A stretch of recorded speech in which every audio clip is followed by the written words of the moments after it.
The Olsinski Law Firm is an official sponsor of Top Bin 90, specializing in personal injury, criminal defense, DWI, family law, and workers' compensation. The Olsinski Law Firm provides professional, trusted legal services to clients facing a variety of challenges. With a team of experienced attorneys dedicated to protecting your rights, the Olsinski Law Firm is the legal support you can count on. Hi, I'm Justin Olsinski, the founding partner of the Olsinski Law Firm. Me and my wife started this firm back in 2010 with the sole purpose of providing excellent service to our clients, giving our clients a personal touch because we had worked in bigger firms where we saw that not happening.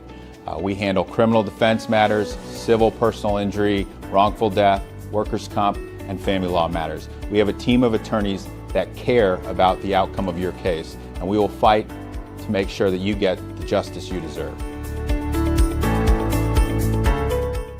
Hello and welcome to episode 30 of the Top Bin 90 podcast. 30 episodes, 30 home MLS wins. This is according to Toño, so if it's wrong, blame him. Right? Can't be wrong. To my left, I have our co-host and chief editor at Top Bin 90 with the best hat in the world, Mr. Bam Mauramidi. How are you tonight? Doing well, man. Nice. And to my right, the first person I have is former Cruz Azul U15 star player, now commentator in Spanish for Charlotte FC, Toño Ramos. Toño, how are you? That's a great intro. Thank you. And just happy to be back on the show with you guys, and just watching this team performing at this level is great. So happy to be here talking with you about FC. Nice. And also, last but certainly not least, a Tottenham fan, unfortunately. But We talked about this. We're not going there, man. We're not doing this. But the man behind TLTFC Fan TV, one of the men, right? Mr. Lee Hannibal. Lee, how are you? I'm good, man. Thanks. Nice. Lee, how exciting is it, doing interviews now, post-match, when there's after so the many game? wins? Oh, it's a lot of fun, man. We've had some technical glitches apparently, so we haven't put out one or two this season. But yeah, it's a lot of fun. So, yeah, but I'm assuming the crowd is coming buzzing. Yeah, it is. It is. It's trying to fit everybody in, but also not trying to throw a 2-hour interview out, right? It's just that fine line. There's people that go out there that want to have their 2 cents for talk, 5 right? minutes. Yeah. And it's it's fine, but then we got everybody lining up, so we have to be mindful of everybody's time. So. Nice. Awesome. Well, let's get started. Let's start talking about Charlotte FC versus San Diego, right? Big game this weekend, right? After, I think I saw the Columbus-Miami match, and I was like, oh, this is great. Miami won, meaning that if Charlotte wins, they go top of the East, and they did that this weekend, right? There were some changes in the lineup, right? Some force, right? And we saw Scardina make his MLS debut as a starter, right, for Charlotte FC on that right-hand side. And overall, I think this was probably Charlotte FC's best performance, right? And I'll start off with you, Brian. Talk to me about this game. Yeah, it was a complete performance for me. They looked great for the full 90, came out firing, had a turnover high up the field from Biel in the second minute. And I feel like what was a little bit different right out of the gate was that it seemed like they were pressing a little bit higher, looking for the ball, higher, both midfield and the attacking third, earned some turnovers, quick counterattacking, got the goal out of the gate, and I think that was really important for just seeing this team not struggle early. I feel like so far this season, a lot of the question marks have come up in the first 30 minutes, giving up some dangerous looks to their opposition, not really maybe taking advantage of opportunities, things like that. Whereas this, there was really no question. Charlotte FC was by far the more dominant opponent or team, and they, cleaned them out for the full 90 minutes. And I was really impressed on both sides of the ball. They answered a lot of questions for me defensively as well. I think there were some question marks for me coming up about just a lot of the chances that they were giving up early in the season, right? And just the fact that they locked them down. Scardina locking down Lozano, which is a crazy opponent to have to face up 1v1. He was still mesmerized from Pepas at the Yes, right. The Pepas just threw him off for the whole game after that. So I think that was impressive by him. Also getting that that pass into Petrogajimon for the penalty. So I was impressed on multiple levels by this game. Nice. Toño, we've seen some gritty wins recently for Charlotte FC, and some, not to say that we didn't deserve them, but that, like, I'm like, okay, like, they pulled the result. But this game, you saw quite the contrary. Yeah, and don't forget that San Diego, I mean, they already beat LA, they beat Seattle, so they were not an easy team to face, and third in MLS in goals scored, so it was not an easy challenge, and I just love the way that this team is now evolving to be a very mature version of Charlotte FC, a team that, controls situations. Next challenge is play better on the road, that we all know that, but 8 consecutive wins at Bank of America Stadium, you've been perfect at this season at home. It's just, you start feeling that this team is actually clicking on another level.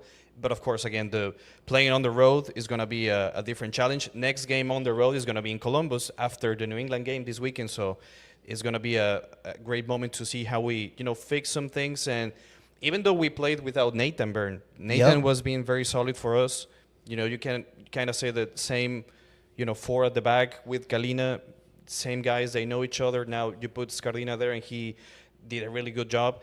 And then the Suleiman Doumbia injury during the first half. Those adjustments, I think, as Brian said, it was an overall great performance defensively, clean sheet.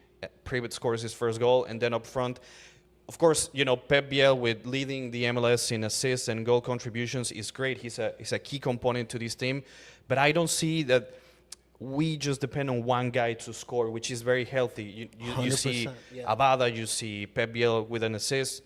Of course, Patrick scoring again is huge for him. The strikers, they want, back of the net and just live with scoring goals. But I just don't see that. It's just in the past it was, okay, if Carroll is not scoring, who's going to score for this team? So I don't see that this year, which is, again, very healthy just to spread out the goals around the roster. Yeah, I mean, in our probably 2 biggest wins this year, Zaha hasn't truly been mentioned, right? Which is, it's good for now, because, it's still giving him that time to develop. Lee, from the get-go, from this game, it felt different Saturday. Like, it was buzzing, like, even before the game started. So there was just an air to this game that I was like, tonight's going to be a good night. Yeah, Saturday was just a solid day. Like, the fans over at the tailgate, everybody was good. The march seemed to be extra marchy, if that's a word, right? And so, yeah, we just did it, right? Normally we're kind of slow and, predictable first half, right? But, no, we came out, we were banging, we were ready to go, and, we got the 3-0 win, and we're sitting, top of the East, folks? Top of the East. What impressed you most about this win? Just how the like you guys touched on, right? The injuries that caused some of the substitutions or, the non-starters, if you will, right, to come in, and how well they just gelled in with the team. I mean, like Nick, man, he set up Ajiman, right, with that, what ended up being the penalty. I mean, that ball was just perfect. It was just perfect. It was like, chef's kiss, And then, again, it's like people that we needed to step up and show, like Abada, right? He showed up.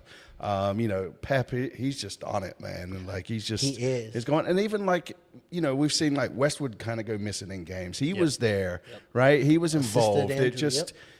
The team looked complete. And I think Brian nailed that when he said it earlier, man. This is the best performance by far. Nice. Yeah. I love that. Toño touched a little bit on it, Brian, but the back line, right? We saw some changes, right? Some forced, like, actually, I think both, because Tim Ream was just coming back from, his injury last week. So we saw, fullbacks in Doumbia start, and also Nick Scardina. What did you make of Nick Scardina's first official, start in MLS? I was definitely a little concerned. I mean, if there's one spot on the field where you're, highlighting, hey, this is where San Diego's probably going to try to find some success early. It's their best player up against a guy in his starting debut who was getting most of his minutes at Crown Legacy, right? So I figured that was going to be a matchup they were targeting, and they tried. I mean, Lozano still had 5 shots, but it took a long time for him to get anywhere into the game. And I think a big part of that is just props to the team as a whole. Nick Scardina talked about that in the post-match. He's like, the team wanted to come out there and fight for me during my starting debut, knowing that it's his debut, knowing that he's, it's going to be unnerving at times, and his adrenaline is going to be pumping. I'd imagine that's why he felt his hamstring tighten up. When your adrenaline is just pumping like that, your muscles tighten over time, right? And so I'd imagine like just the fact that the team just showed up for him, fought for him, made him then want to fight for the team a little bit more. That's what he kind of talked about in the post-match presser. You could see it from him really for that entire 60-some minutes that he played. Just playing both ends of the field. I think what else I liked was his willingness to run in the attack. He said, talked about that as him playing winger in college. Seemed really comfortable overlapping alongside Abada out wide. Also, when Abada was wide, really quick to make an inverted run in towards the box as well. So it seemed like that was a smooth transition for him. I just want to shout out just MLS Next Pro and Crown Legacy in general. The fact that he's gotten 2 years of professional reps really seemed like that helped him a lot. It seemed like the moment wasn't too big for him at all. And we saw that whole draft class playing Yes. Yep. at the same, even Yeah, Hamadi solid. Diop. So For sure. that's a huge, Shout out way to the scouts. the scouting team, the scouting department, and Yeah. even Crown Legacy developing these guys. And not just these 4 players that we saw playing at the same time, the same draft class, but Pribet, Ajamang, even Toklomati, he was through the Crown Legacy ranks. So that's great just to build your own identity. And it's not just how you play or, playing style or your coach, which, by the way, we have to start today the Dean Smith Coach of the Year candidacy a little bit. 100%. Is got to Definitely be the there. week. Yeah. He needs to be there.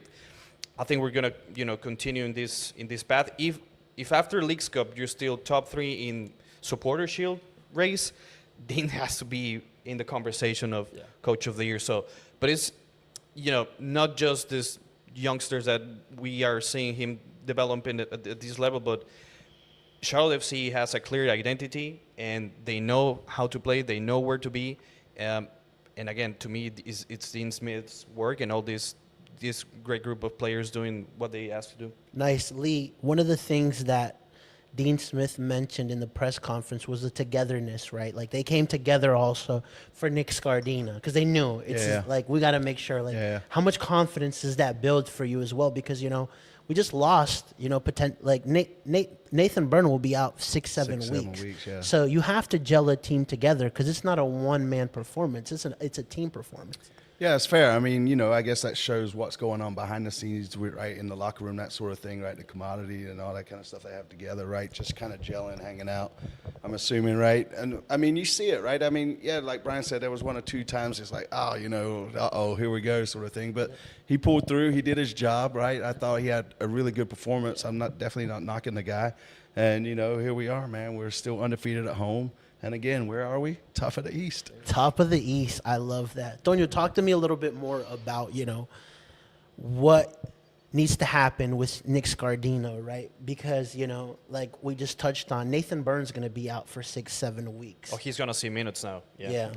Definitely like 2 or 3 games in is going to be interesting, right? To see if he can for sure. keep it going, right? Now, he Yeah. set that bar. Now us fans are expecting him to keep hitting that bar. So Yeah. we'll see what happens. The good thing is about the consistency overall that I see in this team, and of course the back line.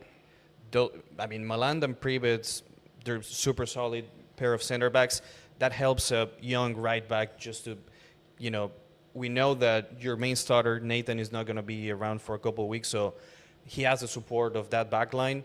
To me, again, the key word in maybe this great start of a season is consistency. And Lee he talked about Ashley Westwood. He was very, very sharp with the ball last weekend, but we didn't talk too much about him because of other players like Pep Biel or Pribet scoring his first goal or Abada scoring again. But is Westwood's consistency, is Kalina's consistency, is Malanda and Pribet playing together? They know each other so well. Yeah. Again, that's going to help Scardina and Pep Biel's consistency. Yeah. You got to keep that at home and, again, just take another step playing on the road and, build around it. I also love, too, that it's a different pressure for Scardina because when you look at the first season of Charlotte FC, and there was a period, or maybe the second season under Latanzio, where there was a midfield trio of Brant Bronico, Ben Bender, and Quinn McNeil.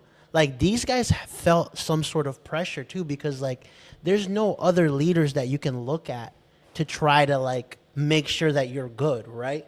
Versus now, Scardina has so many leaders on the field, right, that will make him kind of feel comfortable. So that's an aspect that won't get talked about, but I think is also important. No, for sure. And I think it also helped them just like in terms of ball possession. That's another point I wanted to highlight was so far this season, I felt like Dean was trying to get them to possess the ball more, build out of the back, and it wasn't quite clicking. There was a lot of times when they were turning the ball over in dangerous areas and allowing opponents to create It's a great quick article you wrote, counterattack. by the way, on that. Yeah, right? And so, but in this game, really strong possession.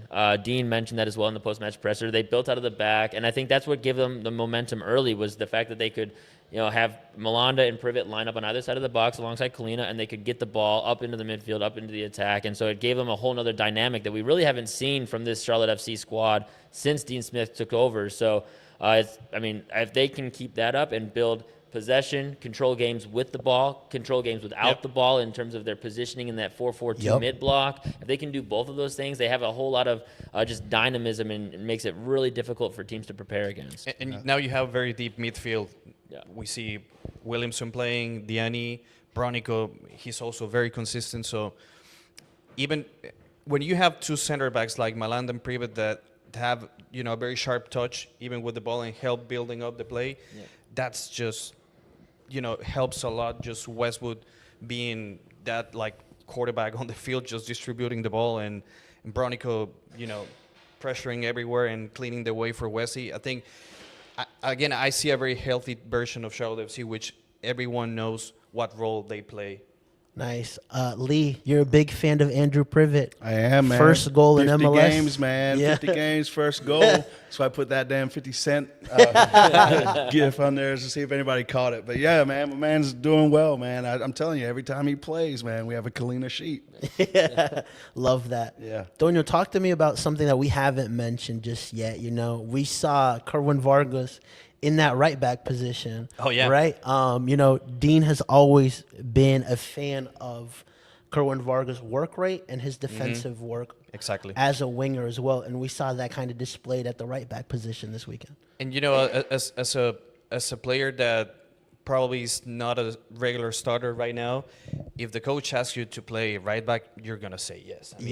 That's the thing that I like about Kerwin. He's so unselfish, and even though he knows he's a winger and he has contributed to this team and scoring goals and being that dynamic player on the wing, when the coach asks you to play right back or midfield, you're gonna do it, and that is just getting the trust of your coach. And with Nathan being hurt, you don't have that much of depth behind Scardina now. Yep. And if Doumbia is gonna be out, we don't know the extension of the injury yet, but you're probably gonna need an extra guy that can play that position. But you said it, when he plays as a winger on that side with Nathan, he helps him so much to on the defensive side, and not letting the right back be exposed to 2v1 situations. So I've always said that the first line of defense is your attackers, and those are the first guys to pressure or you try to steal the ball. But that work rates that we've seen on Kerwin, it's the type of unselfish player that he is. Nice. When we talked a little bit about the lineups, right? We kind of had an idea that hey, maybe Dean throws him at right back. Yeah, I was kind of actually hoping. I told you that. I was like, I hope it gets a little wild and just has a 3-back with Kerwin Vargas starting at right wing back. Yeah. I mentioned that as just something that I thought would be kind of interesting to see, because I do think Kerwin could be a right back in terms of just his athleticism, his willingness to defend. He adds an extra layer to it. I mean, maybe it's not the most ideal situation, and especially after Scardina. It's like an emergency. Yeah. Especially right now with how Scardina played, and I definitely think he's going to lock down that starting spot. But if he can't, he's got to get fully fit and do 90, right? Because For like sure. we said, there's not many options behind. So if it seemed like there was a fitness issue there, Maybe it's just a tension and an adrenaline issue, just in terms of getting his feet under him during his first start. Whatever it is, this team is lacking in depth at that position without Nathan Byrne, and so the expectation of that position has been to go full 90. So Scardina, that is going to probably be the expectation going forward. So he's got to find a way to do it. Nice. You mentioned it a little bit already, Toño, but I want to talk a little bit more of, just that 2023 draft class, because that's really special, right? I mean, I think Charlotte is probably one of the few MLS teams that truly takes, the draft very serious. They said right at the beginning that they wanted that pathway, right? Yep. And we're starting to see that sort of come to fruition now, right? It's Yeah. Credit to Zorn and the scouting team, right? I mean, they said this is what they wanted, and it's sort of what we're getting, right? And just to see other players playing for other teams as well, right? It's because if you think about it, they traded up twice for Hamadi Diop and Patrick Ajiman, right? And then they also got Scardina, and then they also got Andrew Privet. So ironically, Toño, their number one draft pick isn't even playing here, but he also had like a crucial save on Abada. That was kind of like his mini revenge, I guess. That was amazing by Hamadi. But again, it's even Jose Tavares' work when he was here for Crown Legacy. It's just developing all these guys and being ready for MLS level, MLS competition. That's what you want, your academy guys, your own players. We haven't seen, Ninfasha when he is mature enough to play for us or maybe for another team, because he has that talent. So that's when you build identity in an organization, in a club, in a franchise. So that's very, very, we should be very proud to see these guys playing for us and through the, lower ranks, and keep developing. And, Privet was the last pick of that draft, and he's a solid starter in MLS with a lot of future. So it's really captain, encouraging to future see. captain. Oh yeah, he has that profile. Yeah. I love his humbleness, by the way, as well. So these are certain things there's certain things I like about players, and I love that about Andrew Privet. So talk a little bit more about this draft class, Brian. Yeah, they've always invested in the draft. You can see that they've always have guys that they target specifically in the first round to buy back in. They even did that in 2024 with Tiger Smalls as well, right? They traded back into the first round to move up to grab him. So it's just a spot where they're constantly looking for value. And I think, this is, and I posted about this, but I think this has got to be one of the top draft classes. Maybe not ever in MLS, but definitely in the last 5 years. It's not common to see that a lot of teams have this, impact and success through the draft and getting these players to be pro ready. It's not that common. No, and they have four. All three of Charlotte's picks that are currently on their team all look capable of starting at the MLS level. One's gotten U.S. men's national team caps. Privet looks like he's about locked in for as long as everything stays healthy and everything like that. It looks like a decade-long career ahead of him, right? Those kind of things. So getting that much value out of a super draft is wild, especially in this day and age when so much more of the value is coming from developing homegrown academy players. So to get this much value out of the super draft is phenomenal work. Nice. Let's touch a little bit on the midfield, and specifically Pep Biel. Man. Early MLS MVP candidate. He's making more money. Every goal contribution is more money. Yeah. It is. And also, Gives him some clout come August. There is it's unanimous. Everybody wants him to stay, right? Like, at least from a fan base, right? It's still early, right? Obviously. But for negotiations, it's not that early. Yeah. August could be 9 around goals, the corner. 9 goal contributions, 9 matches, I asked Dean Smith where we're at. He says we haven't even thought Not even talking about like it. that is a very That. The one thing about Dean Smith is he's not going to give you much until he wants to give you something. Fair. And he'll give you all of it. Yeah, exactly. So you've got two good things here, right? One, that you have a player that you got again on loan to see, right? Because you wanted to take a look at him a little bit longer, which is phenomenal because now we know this is a player worth buying. And two, you have a player that wants to stay here. Exactly. Which I think is even more important, He's settled in Charlotte. He likes being here, and he's playing with just that MLS MVP confidence as well, right? The back heel kick that he had passed to Patrick Ajiman, right, in the box, That's a player, Toño, that has confidence. No, absolutely. And the skill set that he has, what he brings to this team, his vision, is not just scoring but assisting. It's that catalyst in the midfield that we were looking for, and that MLS teams had found, success with that type of profile players.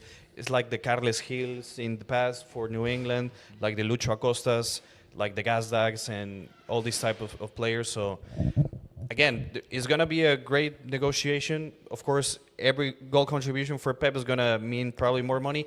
I don't know if the only way to bring him on a permanent deal is through a DP slot. Yeah. That could be the case, because Soran did a fantastic job negotiating with Olympiacos another loan and having him here. But as you said, Jorge, he's a player that's having fun. And I think that, that transpires to our fan base. And I feel very proud just to see the national media talking about Charlotte FC like this. 100%. And not just the way we're playing it, but the fans, the atmosphere is finally, having some... Finally getting some national limelight. media. Yeah. Exactly. So, but Pep, they're going to find a way to keep this guy here. So he's 100%. really, really good for us.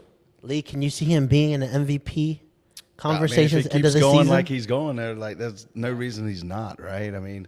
Again, I think it's really just going to come down to if we can agree on what he wants to get paid if he keeps this up. Yeah, and I think, at least for now, if the club said tomorrow, hey, Pep sign a longer deal DP, I think we'd all be more than willing to accept that now. I think we'll be mad. Yeah, I don't see how that's not what's on the table.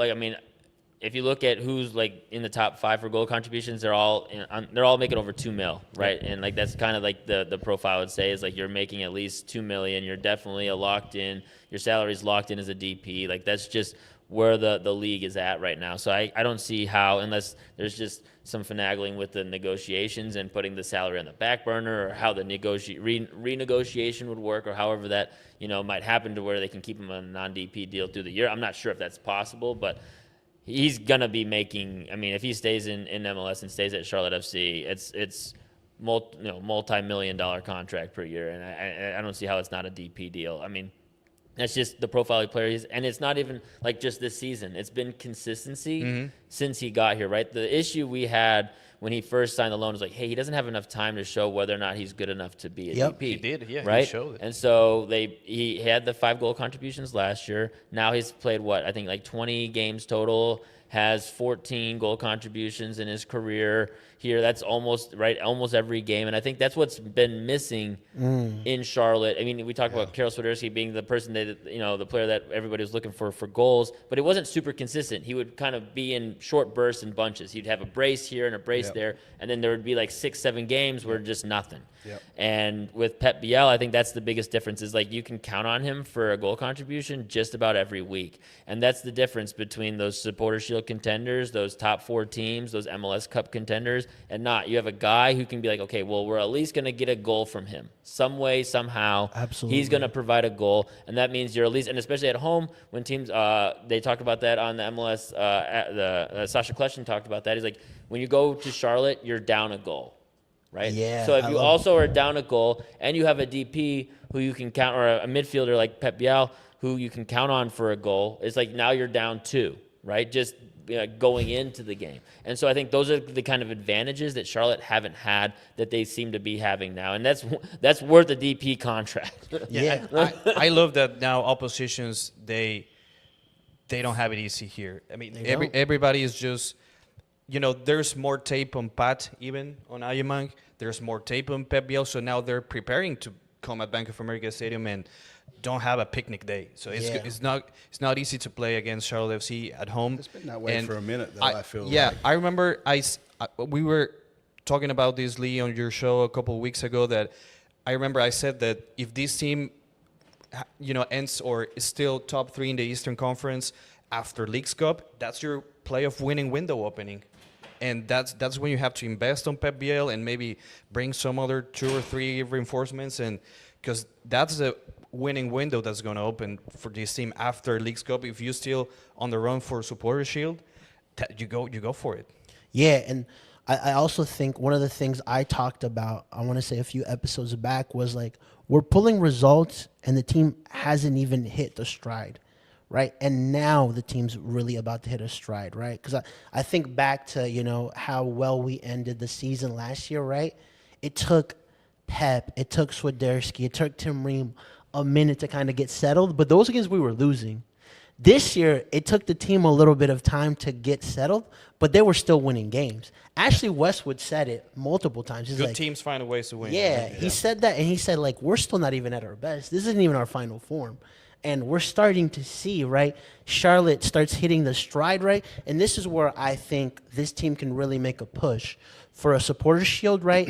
If they kind of take this team to the level that they can take it to. Because in the past, this is the first game that I've seen this year where I was confident on, like, okay, this was a quality performance, right? Obviously, losing a player mid-match for San Diego kind of played a role, but at the same time, like, from the get-go, it was great. Let's touch a little bit on the attack, right? One of the things that gets underappreciated, I think, about Patrick Ajiman's game is that ability to kind of draw fouls from defenders, and we saw that in his second goal. Yeah, we're just going to kick back and listen to Brian now. Go ahead, Well, Brian. I kind of talked about this before. It was just, I don't think we've seen his ceiling. Even and this goes back to last year, and this is what excites me about him. We haven't, because when he was performing and getting goals last year, the team wasn't at their ceiling. He was having to fight for every single opportunity to score, and right now he definitely doesn't seem like at his full confidence. He doesn't seem like he's anywhere near hitting his peak in terms of what his potential is, and he's still fighting and finding ways to matter and to make an impact. He only had 12 touches in this game and still drew 2 yellows and had a penalty and finished it. And so I think those are the kind of moments where it's like, hey, there's something special here, because to not be involved in the game that much and to still be able to step up to the spot and drill the penalty matters. Like that's a big moment, And so I think things like that, as well as just, this is the second red card he's drawn. He's been able to go at center backs, pick up yellow cards, go back at him again, pick up another yellow card. That was something that was missing in like the Seattle game when Vargas draws the yellow in like the 8th minute against Nuhu, and then the team just doesn't go after him again and lets him play the whole game. Whereas with Ajiman in those situations, when he draws the yellow on a center back, he's right back on him and just smacking him, right? And that's what he's done twice now. And so I think those are situations where you can't defend against that. There's no game plan that will just like work. Yeah. He can just out-muscle you and outperform you in a way, even if he's not in form. And I think those are special, important traits that matter too. Like it's not just about how technical you are or how capable you are on the ball. It's like, okay, how do you show up when you're not on your game? How do you show up when the team's not on their game? And he gets goals in those moments and finds ways to make an impact. Nice. Another thing I liked also was, post-match, Toño, we asked Patrick Ajiman, hey, who's the designated player to take penalties? He said, I drew the foul. Zaha and I have this worked out. I take the penalty. I like it. Right? So that also shows you a certain confidence in a player, right? That's some of the things that you want from a striker who went from fighting for his position to now he's the starting guy. So he's got to lead the line. And playing in the national team and scoring for the national team. So that's a unselfish locker room that you trust each other, and I like that idea. Of course, you ideally have a designated penalty kick, taker, but you trust each other, and I like that when whoever draws a foul is gonna be taking the penalty. But also, talking about Saha, he's just showing some flashes. We know how good he can be, but there's a stat that I was talking with Brian about it, that he is a player with more fouls drawn in MLS with 24, 25 fouls received. Yep. So, and Patrick is top 4, top 5 with 20.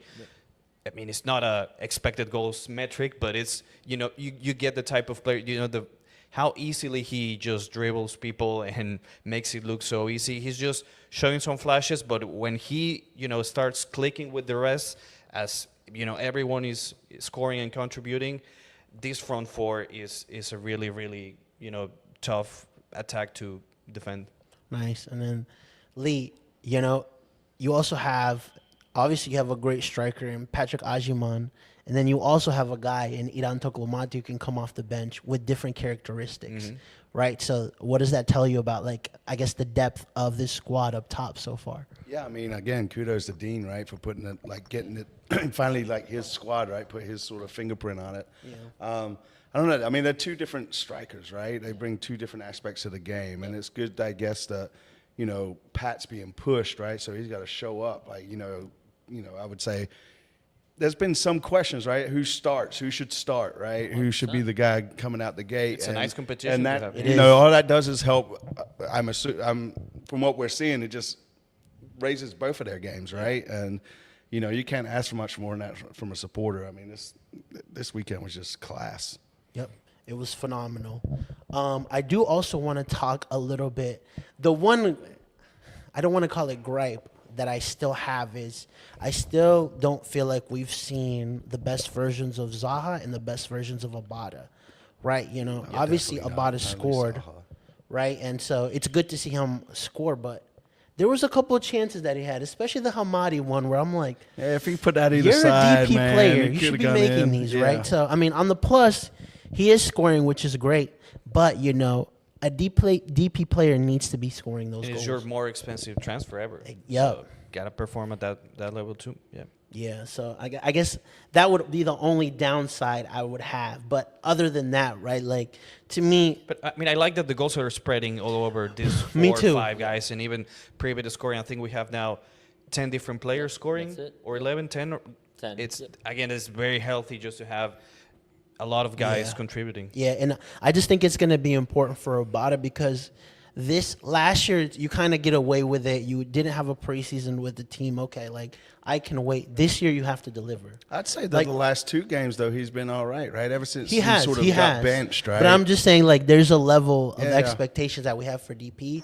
Just like I kind of, like, want people to kind of hold off on Zaha so far. I feel like people are kind of, like, going in already. It's like, give him some time. No, I mean, I think my problem with him is just kind of watching him so much in the Premier League, how he sort of can – his attitude or not his attitude, but like his body language sort of makes him look like he's not in the game and just getting frustrated. And, you know, I mean, like I said, right, he had a baby, new country, all this stuff, right? I mean, he didn't really get a preseason with us, right? So hopefully, like, you know, when it counts, he can start showing up. What I like about Zaha, that probably we're not seeing as many goals as we were expecting at this point of a player of his caliber, but he cares so much about, you know, him. He's talking to Dean every single time when he wants to do adjustments, or he naturally goes, you know, closer to Zaha, closer to Ajaman, just to get more involved. And, you know, frustration sometimes could be a bad thing, sometimes could be a good thing. But I think he gets more involved in the tactics or in changing some stuff or talking to Dean on how he can, you know, have a better impact during games. Not just, I mean, we don't see what happens during the week, but during the games, he's very vocal. I mean, he sometimes can be, you know, talking a lot to their, you know, teammates and giving some, you know, tactic, you know, decisions in the pitch. So in game, those adjustments and him being, you know, we kind of see him a little bit frustrated, but he's involved and he's trying to adjust and he's trying to contribute as he should. Yeah. Having said all of that, I mean, we're top of the East. So there's really, like, you know, like, all right, like, these guys have a minute, right? But there's going to be 10 games, though. Yeah. Man, it's gonna and be May is going to be huge. for sure. May is going to be And amazing. that's where there's certain road or games where we something. talk about that, like, it's like good teams, like Dean said, pull wins when it's important, right? You see it in title races, you see it in Champions League, right? You know, like, there's certain moments that you Well, I think that that's you what want makes to that keep Montreal players. game even much, you know, bigger than what maybe we think. And right? the Seattle Because- tie. Yeah, Yep. the It's a Seattle good tie, point. right? Those are games that last year we probably were losing. Yep. Nice. Let's move on and talk a little bit about New England. A team, they're coming off of 2 wins, which is good for them, but they sit 11th. I really didn't know what to make of this New England team this year, Brian. Talk to us a little bit about it. Well, I mean, at first they really struggled. They didn't have a goal for like the first 3 or 4 games, and then they didn't have an open play goal until like a week or 2 ago. So they were really, really struggling on the offensive end. Now they haven't given up a whole lot of chances. So, like, Caleb Porter has been able to, like, keep the games pretty tight for them, which is, it sort of sounds from that description like sort of where Dean was at maybe early on last year with Charlotte. Just keep the game close, see if we can fight through some and get some results. And they're starting to find a way because Carlos Hill is Carlos Hill and more than capable of putting a team on his back. He's done it for years now, and he's starting to hit his stride. I think that is big. They also have their attackers coming back. Campana finally scored. Was out. He scored, right? He's back in the starting 11. Chonkalai is very close. He's gotten a couple of sub performances, hasn't started yet. So their full squad is just kind of getting healthy now, right? So that also would play a role for the early poor form. But I mean, there's definitely, I mean, Caleb Porter is still, I'd imagine, like somewhat on the hot seat. The last couple of results, getting wins is big. But there was a point when they were saying like that Atlanta result could have, like, if that didn't go their way on the road in Atlanta, could have been his last game. So like that was kind of the murmur around the game when I was watching that one. And it's a tricky spot as a club to be in. But also at the same time, pulling through that, getting your coach through those couple games, getting a couple wins. I mean, they're going to have a little bit of momentum. Yeah, they're going to have a little bit of momentum. But you're coming into Charlotte, it's going to be extremely difficult. I definitely don't weigh that heavily in terms of Charlotte not being a huge favorite. Like, they're going to be one of the biggest favorites on the entire slate of games this weekend, as they should be. Right. And so, but I'm just trying to point out those couple of moments of what New England could bring. What would concern you about New England, Toño? Well, first of all, for our perspective, we just can't look these teams down, even though they're not performing really well at the start of the season and they're struggling. I don't think that's the mindset. I think Dean's mindset is, I don't care who we're playing, we got to perform at our highest level, and being at home and continue this winning streak and being perfect at the bank. It's really hard to see a team challenging. I mean, we saw Nashville challenging Charlotte at home, which, you know, kind of something switched in halftime and some adjustments were made, and the guys woke up and they showed that second half. So don't start slow. Just keep playing at the same intensity at the bank as you were supposed to play, even if you're playing New England or if you're playing Atlanta or if you're playing Cincinnati. It doesn't matter. You got to, you know, control what you can control. But again, you know, New England, I think they've just scored 5 goals this season. Many, So again, don't look these teams down. That's the only thing that, if you take care of all your home games and, you know, keep getting more results on the road, and you're gonna be fighting for those top 3 spots in the Eastern and Supporter Shield, you just gotta keep winning home, being consistent, play better on the road, but just don't look these teams down. Just play as if it was you know, the toughest opponent you can play. Yeah, Lee, when you look at, you know, the calendar coming up for Charlotte, you've got this New England match at home, but then you have Columbus away. You got to travel to NCFC, right? You got to go to Nashville, and then you have to go to Orlando, right? How important is it to make sure that these guys pull 3 points this week? Yeah, I think this is a huge game. I mean, obviously, early in the season, we wouldn't have really looked at it and thought it was going to be as big as it's going to be, but you know, like you just mentioned, I think that's four games on the trot that we're going to be on the road, right? We're going, and I mean that's a lot. Hopefully, we can maybe rotate a few players, right, for the cup game. But yeah, I mean, you know, as much as we struggle, I say that lightly on the road, right? To not get a solid 3 points against New England this weekend could. It would be disappointing, at least. Yeah. So hopefully we can ride it out higher. You know, nick a couple of points off. I mean, the Columbus game is going to be a tough game. And I love this perspective of, like, everybody's kind of in agreement, MLS, fans, pundits, us, that when you come to Bank of America, it is a very, very tough place to come and play at. I've been saying it for 4 years now. It is, you know, and I like that. I wanted to have that, like, MLS special. Like, when you talk about, like, you know, tough stadiums to go in Europe, you talk Anfield, you talk, you know, places like that. You know? You're the only one he knows. You talk Camp Nou. Like Anfield, Anfield was the first. That was the Listen, I mean, but that's we want Anfield of MLS. That's you know? what frustrates me with the MLS, though, is like there should be no reason we have like 9 games or whatever it is, like 7 games like on the trot away, right? I just don't think it's. They got to work the scheduling out, but that's a whole nother debate. Yeah, so I just think that 12th man is going to continue to play more of an importance, right? And to me, that's going to be very important, not only looking at, you know, the regular season, but also thinking top 4, right? Because one of the things that was a downside in that Orlando 3-game series was that we had to finish the last game in Orlando. All these away games coming up, like, yes, we're sitting top of the East right now, but, like, come June, it could look a lot different in the league, right? And I just hope we can pull out a couple of wins and do what Charlotte needs to do, right? I trust in Dean. Dean, he was on a podcast the other week with Rebecca Lowe saying, like, MLS is kind of predictable, right? Because everybody wants to play out the back and all that. And he mentioned a point where he likes to change it up and not be as predictable. So, it'll be interesting to see what he does when we're on the road. And, I'm sure the players will give all that they got. But, nice. Stealing 3 points here and there is going to be great. Awesome. Let's talk a little bit about some Open Cup action, right? And so I mentioned it a little bit, right? But we did see, Charlotte FC draw NCFC in their first round of, the Open Cup. And I think based on that group positioning, right, even if we were to go through NCFC, which I think we should expect that, we'd either play DC or Charleston away as well, right? So maybe I'll start off with you, Toño. Talk to me about your expectations going into this Open Cup.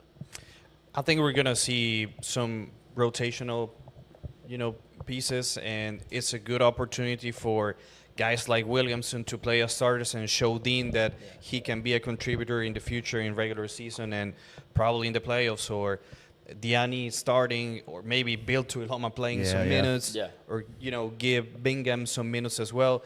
It's going to be, great for these players to show Dean that he can value them and they can be ready for MLS, respecting your rival and playing a U.S. Open Cup, which I think every MLS team should be playing the U.S. Open Cup because it's part of, building culture, soccer culture around MLS and in this country. So I like that we're playing NCFC, and it's going to be, again, a good opportunity for some of these young players, or the ones that are non-starters or that they don't have a lot of minutes this year, just to show Dean that they can contribute to this team as well. Nice. Brian? I definitely want a lot of the veteran players and the heavy runners to get a rest. I think Westwood, Bronico, both Tim Ream. Actually, I was going to say both fullbacks, but Nathan Byrne is already going to be out. So I prefer Scardina getting another full 90 in that one, just to keep running him and seeing what he's got.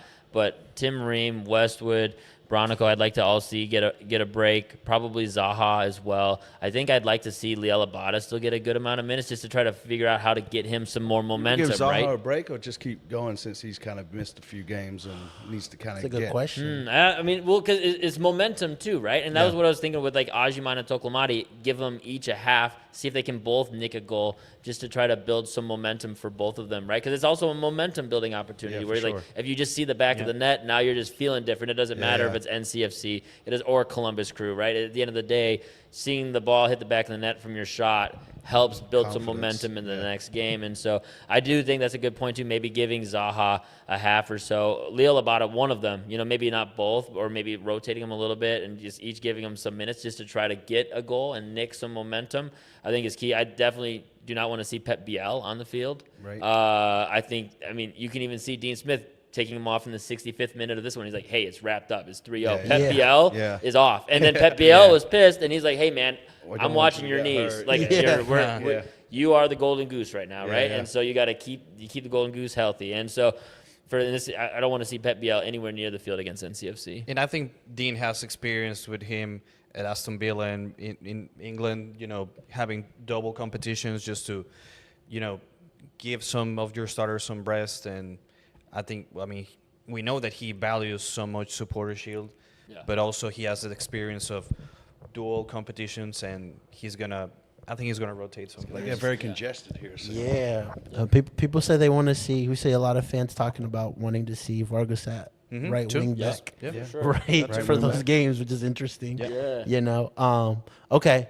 Awesome. The last thing I kind of wanted to end with before going into like score predictions, right, is we made a post that was very debated last week about Charlotte FC's Mount Rushmore, right? So I just Who was the third guy? Who was the third guy, man? I want to talk a little bit about that, right? And I want to hear from fans as well, because it was very debated, right?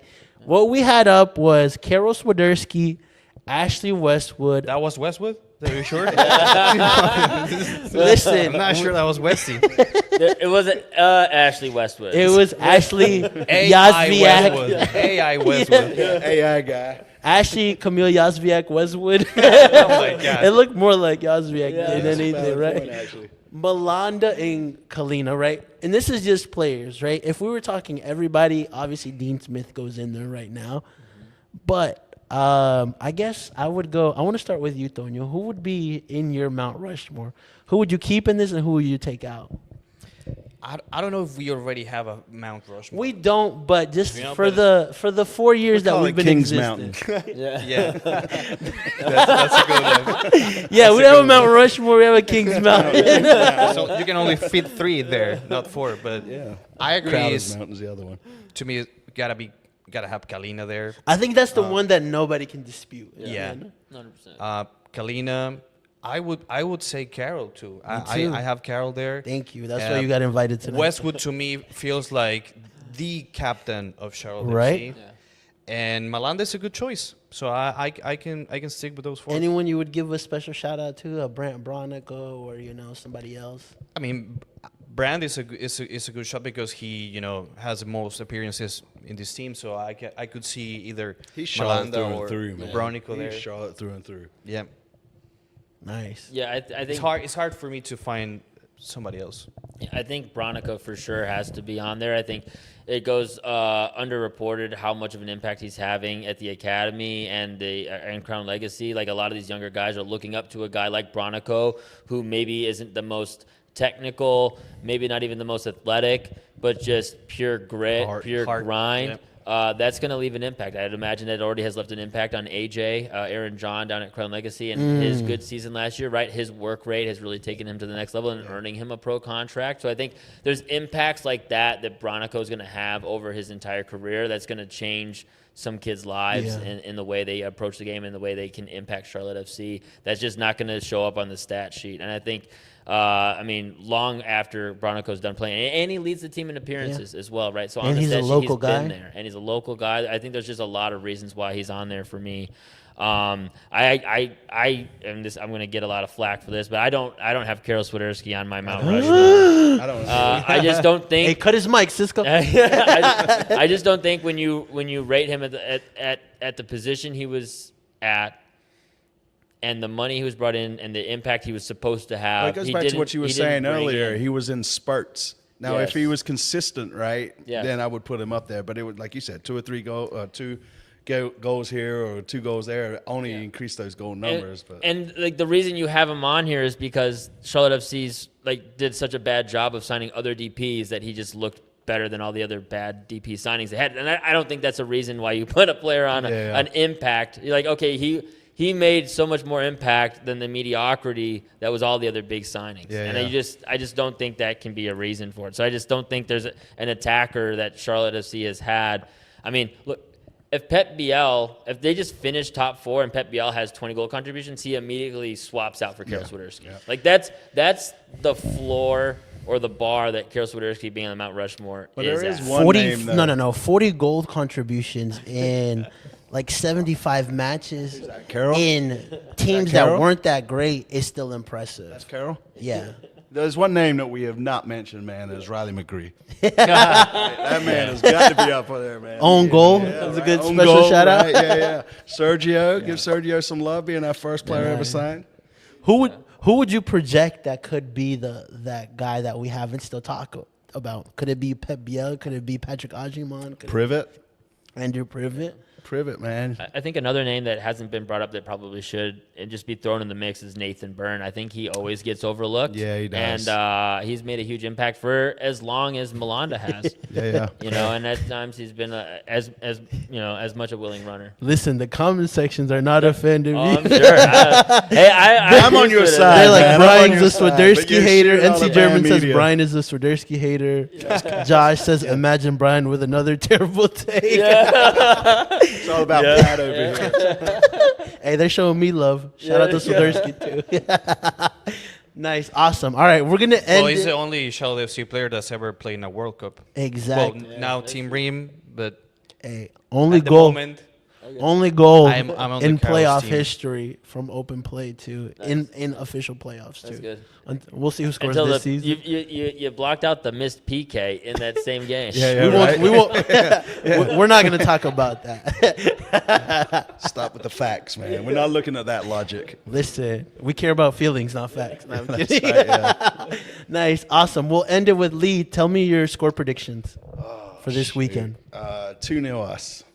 Okay. Any goal scorers? Yeah, I think Abada's going to step up again. I think Zaha sneaks one in. That'd be good. Toño? I like it 2-0 too. Just keep the clean sheet and Saha and Ajamang scoring. Nice. Yeah, I think 3-0. I think it's going to be 3-0. another big show out. Zaha gets a goal. He was really fiending for one this last game. A lot of shots. I think he gets at least one. He's got something to prove. Yeah, I mean, he looked like in this last game. He looked like, I mean, he was taking shots that he probably should have like laid off another pass, but he just seemed like by the end of the game he was pretty hungry. Yeah. So give Zaha a goal. I'll give Ajiman another goal, and then one off the bench. Nice. I love it. You have my score prediction too. 3-0. I just think there's just so much positive momentum from this team, and they're playing at home again that like they'll just be up for it. And you know, there's teams like Sasha Kleshman said where like they just felt like they were up 1-0, and that swagger and that confidence other teams feel come into the bank. But even Dax McCarthy talking about it, that he recently played here Yep. against us, and now he's It's a on great point. national media. He felt that atmosphere as a player. And they won playing that game, game. and they won that the last time Got they won. Atlanta players loving us, man. Love it. Imagine that. But yeah, it's Nice. I love that. nice to see that. Communities clicking, the team, the supporters, national media, local media. It's a great time to be around Charlotte FC, and we haven't seen a winning team in this city in a couple of years. We just got to stay humble, man, and not let go to I our know. heads. Yeah, Nice. exactly. Nah, get arrogant. No, I'm kidding. Yeah, right? Be arrogant all you want as long as you keep bringing me 3 points. With that said, Lee, where can people find you? At COTFC Fan TV on all the socials and outside the supporters section gate for your interviews and your hot takes. Yeah, right those after are the always game. awesome. Yeah, I we have love fun. seeing those. We have fun doing those. Toño, outside of, the Cruz Azul Club Legends U15, where can we find you?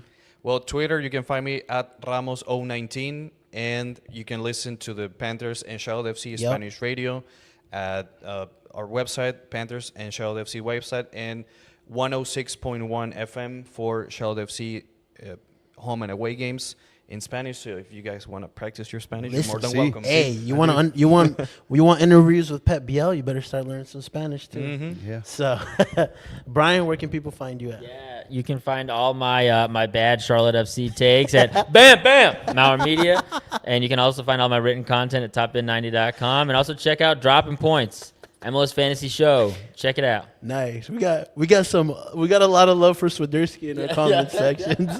With 'cause that we're said, young. yes, 'Cause we're you know where young. you can find us. Thanks again. This has been episode 30 of the Top Bin 90 podcast. Go.